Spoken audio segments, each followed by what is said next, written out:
Good afternoon, everybody. Thank you for coming to this presentation.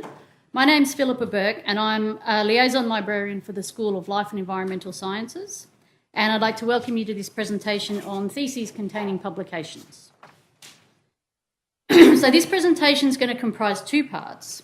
The first part, I'll speak about theses containing publications, what they are, why you should think about doing one, and what you need to take into account before you publish, and how your publication choices can affect your completed thesis. During the second part of the presentation, Charles Foster will be sharing his experience of completing and submitting his thesis containing publications. A thesis containing publications is a thesis which includes content that's been published prior to its submission as part of the thesis.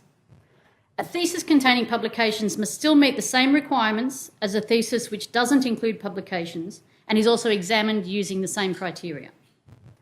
The university's policy on theses containing publications is outlined in the university's Thesis and Examination of Higher Degrees by Research policy, and the more detailed information is available in the procedures associated with this policy. In summary, the university will accept a thesis for examination which contains previously published material, provided that it meets the following requirements.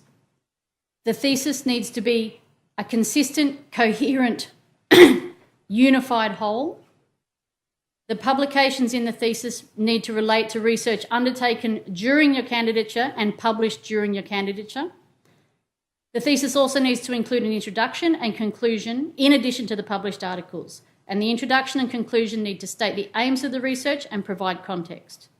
And the thesis needs to draw together the findings of the studies and publications in the context of these stated aims. The policy also defines what can and cannot be accepted as a publication for inclusion in a thesis. Acceptable publications include papers in refereed journals, book chapters, conference papers, and also documentary record of an exhibition or installation mounted during candidature, which is not part of the creative or artistic component of a thesis. So in summary, the publications must have appeared in an academic context, and it should be noted that blogs are not accepted under this definition. They're very specific that is excluded. Under the university's policy, though, the term publication includes material that has been published, that has been accepted for publication, or has been submitted for publication during the course of the thesis. If you're unsure what publications would be acceptable in theses in your area, please speak with your supervisor. So, now that we know what a thesis containing publications is, we come to the question of why you would want to take this route to completing your thesis. There are several benefits of publishing parts of your thesis before submission. The first being that it breaks up your workload. Writing chapters as papers means that you have several more manageable deadlines to meet rather than one very large one.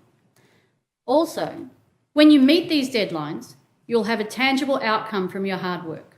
There is a big difference between handing a chapter in for your supervisor to review versus submitting the corrections requested by an academic journal for your article to be published. This process during your thesis also makes it easier for you and your supervisor to monitor your progress and compare it to what else is happening in your research area. And finally, it gets you published, and it helps you to build a profile in your area of research at an earlier stage than would otherwise be possible. So if your topic lends itself to including one or more publications in your thesis, there are some things which you need to consider at the beginning of the process so you don't hit problems when you submit the final version of your thesis. These points relate to the rights you have to your work once it's been published by a journal. It's a good idea to familiarise yourself with the policies of any journal you intend submitting articles to that you intend to include in your thesis at a later date. The reasons for this are: to include a publication in a thesis, it must be the identical text of the article that was published. If you are archiving your thesis, the library can only archive an exact copy of your thesis as you submitted it. We cannot make changes after you have submitted your thesis. And not all journals will allow their articles to be reproduced. For these reasons, it's a really good idea to know the copyright and self-archiving policies of a journal before you submit your paper, and we'll just talk through some of the ways to do this. And I'm going to make a quick diversion here and discuss open access and your publications, of course, because it is also Open Access Week. Now, publishing open access makes your work more visible and helps you to make contact with your audience. Several studies have also calculated that open access articles have an advantage of between 18 and 20% in citation rates. So they get an increase in citation rates over non-open access articles. Open access offers multiple benefits to authors and consumers. One key benefit for theses containing publications is that it makes it easier to make your thesis openly available through our institutional repository, which makes it easier for people to find your work. So when you're thinking about what journal to submit your article to, it's important to take the journal's copyright and self-archiving policies into account. When we talk about open access, there are two types of open access publishing. Ultimately, they're green and gold publishing. Ultimately, the aim of both is the same. It aims to maximise exposure of your scholarly research works, but there are some differences. The gold OA means the publication is made freely available by the publisher when it's published. Basically, it's publishing in an open access journal or in a journal which lets you pay to have that article made open access. As I said, there's often a cost associated with publishing your research in a gold open access journal. In contrast, green open access is the path of self-archiving in institutional repositories or subject-based repositories, generally, or after an embargo period quite often, which you need to be aware of. Usually this is not the final published version, but it's a pre or post-print version. Which leads me to taking you through the process and telling you what each version of your article is. Okay?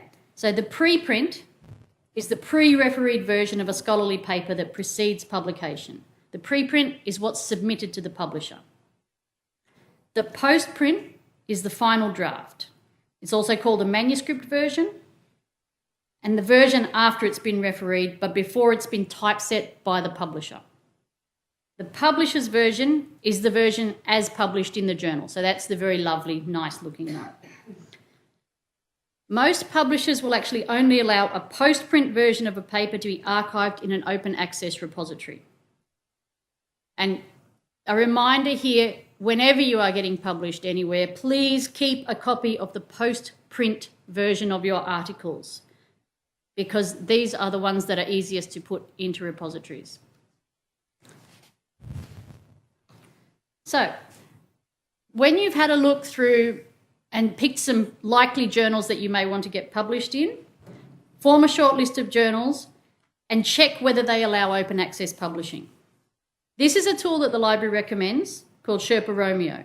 It lets you look up a journal and find out what the standard publishing agreements will allow. So Sherpa Romeo have their own colour coding for levels of openness. It's not the same as green and gold. They have green, blue, yellow, white. You can see this entry here. It tells you that the journal allows archiving of pre- and post-print articles, but not publisher PDFs. It also includes a list of general conditions, including details about where you can publish, which versions, embargo periods, etc. If your journal does not appear on Sherpa Romeo, you can find this information on the publisher's website.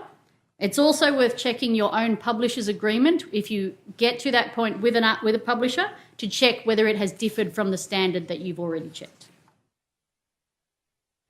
So, in summary, if you want to include publications in your completed thesis, the library recommends that you remember these points. The version of the article in the thesis submitted to the library for institutional repository needs to be the same as the final version of your thesis.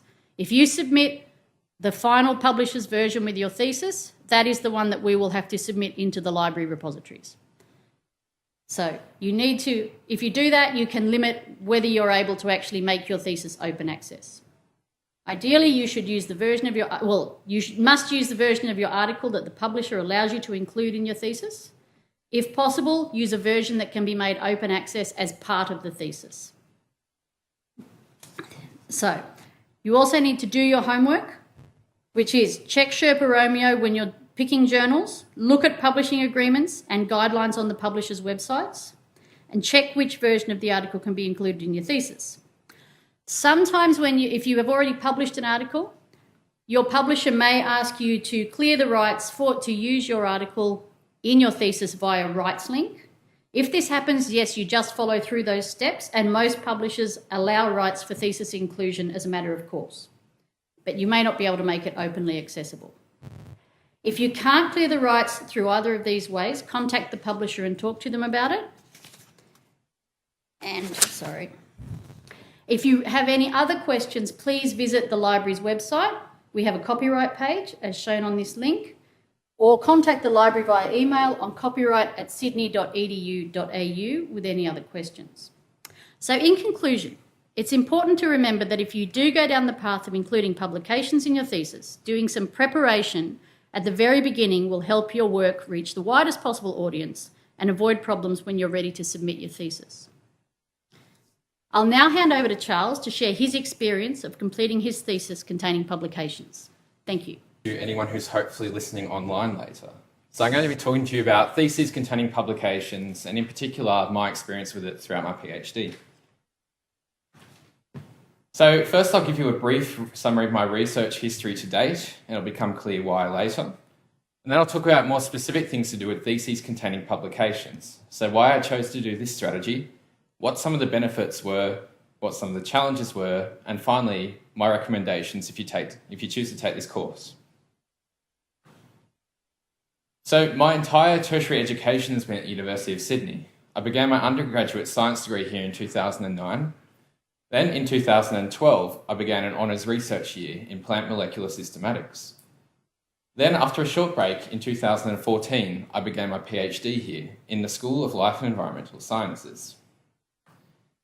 So throughout my PhD, I've been looking at the evolutionary history of flowering plants, and this is just the title page of my recently submitted PhD thesis, where I was looking at using phylogenomic data to untangle the patterns and timescale of flowering plant evolution. So it's a bit of an explanation of that. So my PhD was kind of variations on a general theme of plant evolution. So this is a figure from one of my papers here looking at the angiosperm evolutionary timescale. So basically trying to estimate when flowering plants first appeared on the Earth. And that's one of the most broad scale questions I was looking at throughout my PhD. But I also looked at things on a much finer scale. So here are just two plant species from the genus Pimelia, which is found all throughout Australia. And I was trying to find out some of the problematic relationships amongst these species, so seeing how they're related to each other and when they evolved. So I've gone from all flowering plants down to a very small scale thing. So it was a very kind of varied and broad thesis. And the reason I'm going into this is because your research area should ideally guide the type of thesis that you choose to undertake.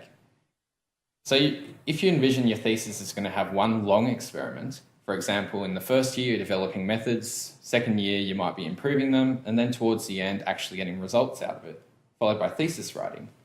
If this is what you think you might be doing, that's when it might be more useful to do a traditional thesis. So in this way, it can be relatively easier for a traditional thesis to maintain a cohesive topic throughout it. But the con to this is that the chapters generally need substantial reworking for publication, especially if you need to divide it up into several different areas for publication. Alternatively, your thesis, you might envision it might be like this. So for the first year and a bit, you might work on one experiment, followed by another short experiment, then a couple more, followed by a relatively short time writing a thesis, since it's already compiled into chapters. If this is the case, this is when you might want to do a thesis containing publications. So in this case, it can sometimes be relatively more difficult to maintain a cohesive thesis if you're talking on a broad range of topics. But there's a very big benefit of this is the fact that your chapters are already published at completion. And because they're in these chapters, it can be a bit easier to actually put the thesis together at the very end. So this is kind of why I chose to do a thesis containing publications. My PhD research naturally fell into distinct chapters. So as is always kind of recommended to be the case, I did a literature review. Then I did some general methodological advances papers, so looking at how we can improve the methods we use and then how they actually give us the results I wanted to see in plant evolution. And then I did some other focuses on different scales of flowering plant groups. This kind of fell out like so. So I had my introduction literature review published, and then followed by my general broad estimate of the angiosperm evolutionary timescale, followed by a couple of papers in different journals looking at methodological advancements. And then finally, the last couple of chapters are working on this really fine-scale plant relationships, with the last one being under review at the moment. And in this way, it was kind of a very natural way to do a thesis by publication. And by doing it this way, there are some short-term and long-term benefits. So in general, there's a faster thesis examination period if you've done it in this way. I can't say that yet since mine is still under examination, but it's certainly been the case for other people in my lab group in the past. And it also helps you to quickly build towards your post-PhD career if you do your thesis containing publications. So how might this be? So when you're publishing, you're already increasing your profile within the academic community. You can start to get your work out there and get it cited and track your citations in different ways. For example, using Google Scholar or the Web of Science, or using other kind of third-party websites like ResearchGate or Academia. And when you're doing this, your papers are being read through all the other people in the academic field that are relevant, and this can help you to build collaborations, so a wide network of people throughout the world.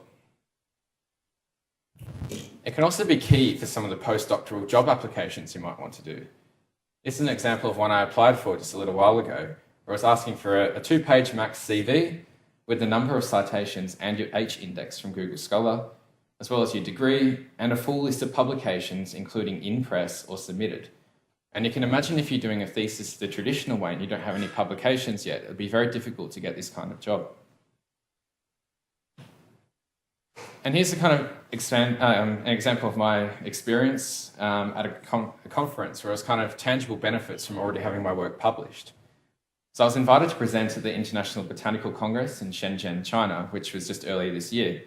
So it's a huge one with 7,000 people, and it's only on about every 6 years, and it's kind of the premier plant conference in the world. And because of the sheer scale of the number of people there, it can be hard to get a talk. But because I already had my work out there published, being discussed within the academic community, I was able to get a talk there and get to experience the weird and wonderful adventures here, like all the laser shows at the opening ceremony of the conference. And then at the conference, I was able to get even further exposure for my publication. So I did it myself through shameless self-promotion on Twitter, and that got people to come along and see my work. But also, from already having it out there in the academic community, I got to have my work from my paper being discussed by 2 of the plenary speakers and then chat to other people throughout the conference about it. And this was a definite benefit.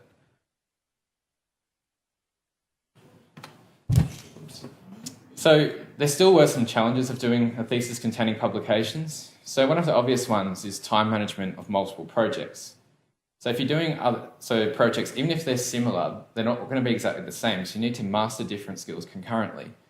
In my case, some of the work was in the wet lab, but then other parts of it was learning how to do lots of coding or run different programs. And doing these at the same time can be a little bit difficult. This is especially the case if you're also having to deal with revisions of publications during this process. So for example, one of my papers, it took about a year under peer review to get it published. And at the same time, I was having to start writing up other projects and also learn these skills. So you need to be able to be pretty good at time management. And there's also the challenge of choosing which journal to publish in. So you might want to think about publishing in either a specialist or a general journal. So depending on where you envision your work being a good fit. And also in the same breadth, whether you want to have a local or an international audience. So for the initial work on the specific plant genera I was working on in Australia, it made sense to publish it in an Australian journal where it's most likely to be of interest to people. And then for some of the more broad-scale stuff, which is, I hope, of interest to people around the world, we choose to publish it in an international journal. Then you also might want to consider publishing in an open access journal, which is especially apt considering it's open access week. So I'll go into this a bit further now. So, as Phillippa said, there are many benefits of open access publishing. It's been shown, demonstrated in lots of studies, that there is increased readership and citation of open access journals and open access publications. There's also a faster impact of your research. So it's a faster time to get cited, generally faster for you to have your work published as well. And also importantly, it's easy to engage in the public because a lot of the non-open access journals are behind a paywall, which is prohibitively expensive. For example, minimum, a lot of the time, $40 is to read a paper, which a lot of general public people won't want to do. When it's open access, they can choose to freely download it if they want, and it's also more generally picked up by the media outlets, so your work can get out there into the public. And it's also becoming increasingly common for funding bodies to require your work to be open access, so whether it's green open access or gold open access, as we just discussed. For example, this Open Air Consortium, and also other things such as the Wellcome Trust, which as stipulations part of the grant funding, you have to agree that you'll be publishing in an open access journal. On the other hand, it can also still be pretty expensive. So traditional publishing, there's generally no or low fees, except for in the cases sometimes when they have specific page charges. But with open access, it can still be up to several $1,000s to publish it there, especially for the gold open access. So this is kind of what my experience has been in open access. So the publications I've put out there, which are open access, have engaged with a pretty wide audience. And it is still pretty difficult to quantify this by directly comparing it with non-open access. But by looking through the third-party websites like ResearchGate, for example, I've seen that my open access articles have been read so hundreds or thousands of times. And then if I look and compare that to my non-open access ones I've got linked on my page, they've only been read dozens of times. There is a kind of trend there towards seeing that the open access ones are getting out into the scientific and public community. And the cost of open access publishing has varied. So the most expensive one was about £3,200. Thankfully, that was for one which I was a collaborator on and didn't have to actually contribute funding to. But the most recent one, that was one of the publications from my thesis that was open access, was £1,800, which has to come out of the research money. So that's something you have to either budget for or hopefully the institution might cover. But on the other hand, some of the cheapest ones have been free, so in some of the local journals, and they haven't even required me to sign over copyright to them, so they're very good with their open access. And finally, as Phillippa said as well, there can be a challenge with open access. So in my thesis, several of the publications are open access and several of them aren't. And when it comes to archiving the thesis, this might make it a bit tricky because if even some of it isn't open access, the whole, most of the thesis will have to be potentially redacted so you can't read it with that. So finally, my recommendations. So pretty early on, it's a good idea to try to envision the path of your PhD. So whether you're going to have one long study or a series of related smaller studies. And then especially if it's the latter, I recommend opting for a thesis containing publications for an early boost to your academic profile, like what I just mentioned was my own case, and actually the ease of the final thesis writing. So even though it took me a while to get my publications together as I went, from the point where I decided, yes, I'm ready to finish now, it was only about a week of putting it all together in the end into a cohesive thesis.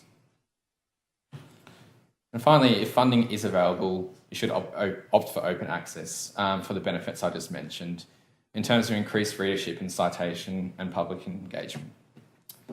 And yeah, that's it from me. Yeah, so if anyone has any questions, we'll be taking questions now.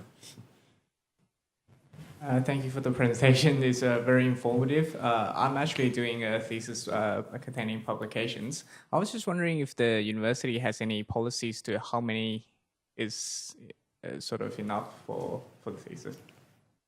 Yeah, so in terms of how many publications is enough for a thesis, I don't know what the actual, if there's a rule for it, but we're generally told we should expect to have about 3 things published. But it also depends on the scope of whether they're in really good, highly respected journals or if they're in smaller ones and so on. But do you have any? Yeah, having read the policy a bit more recently, normally the guidance is that the thesis needs to be the same length as a thesis without publications. So it's not saying how many publications you would have because that would vary, and it may be that you would only have one thing that was published. But in your area, there would be a requirement for the length of your thesis, and your thesis still needs to meet those requirements. So there might be filler sections. Some chapters might not be published, but some chapters are. Yes, you're quite able to do that. Yes. Okay. Any other questions? Yeah, you mentioned, Charles, about some of the stuff that Phillippa was talking about making sure you can have your thesis as open access, and then you said something about it that some sections may be being redacted if they're not. Does it matter? Like, are we going to be penalised if? Yeah, so it's a kind of just preference that it's available publicly. What we're talking about is when your thesis goes into the university repository, there are two versions of that. So there is the open access version that anyone can come and find your research in. But if any part of your thesis can't meet those requirements for open access, they have to be locked into behind the university's walls, basically. So that's the difference. You're not penalised for it, but people can't access your research as easily. Hi. So I just wanted to add, if it does have to be closed access for whatever reason, because the publisher won't allow you to make it open access, there'll still be a metadata record of it in the repository, so people will know it exists, but people won't be able to read the full text.